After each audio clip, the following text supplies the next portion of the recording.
I can't begin to tell you how important that is. Some folks may not realize when I got here in 2003, this agency was actually in receivership. That is the Office of Inspector General, the IRS, the Department of Justice, Department of Labor. Everyone was here inspecting, reviewing, auditing, investigating the operations of this agency. It was because there was a number of problems. Contracts were being issued illegally or without bidding processes. Personnel matters were all over the place. Residents were being mistreated. And so the agency was literally taken away from the city and managed by HUD Washington. I got here in '03. It took us approximately 18 months to correct all of the findings, all of the financial problems, all of the audit issues, and have Washington then return the agency to local control. That is, of course, based on the premise that you're going to keep things running properly. I was fortunate to have a comptroller who was here 2 years before I got here. Very familiar with all of the problems, very familiar with all of the findings. And so we worked together on correcting everything.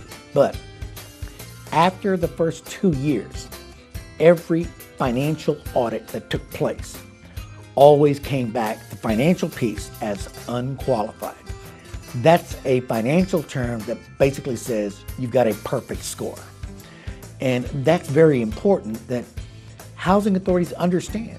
The monies that we are dealing with are not city funds. They are not state funds. These are federal dollars that come from the U.S. Treasury through Congress to a local housing authority. These are taxpayer dollars.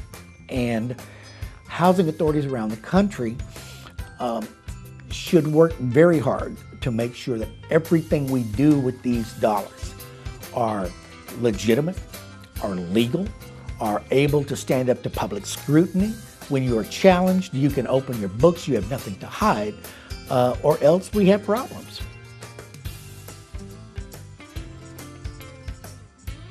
Well, the housing authority, as all agencies around the country, are experiencing a number of cutbacks in our funding.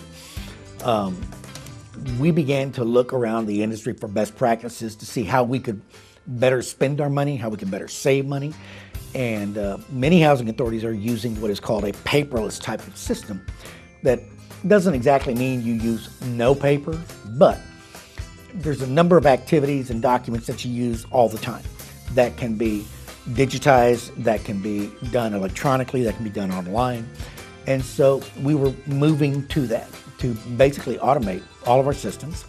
We did everything online, and in that 2-week period, we had almost 4,000 families, not individuals, families, applying for our housing program services.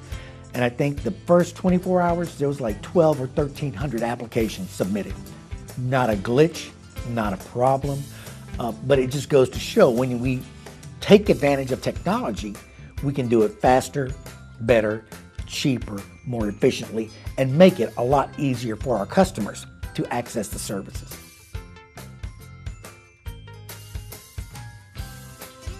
It's very easy to criticize the programs and say, no, they do no good. I disagree. We do touch lives. We do change lives. We do make a difference. We do contribute to the tax base. We do pump millions of dollars into our economy. We do provide contracts for contractors in the local area. You know, we do a lot of things that people just don't see. And hopefully we do it professionally, we do it well, and we help our clients maintain their dignity.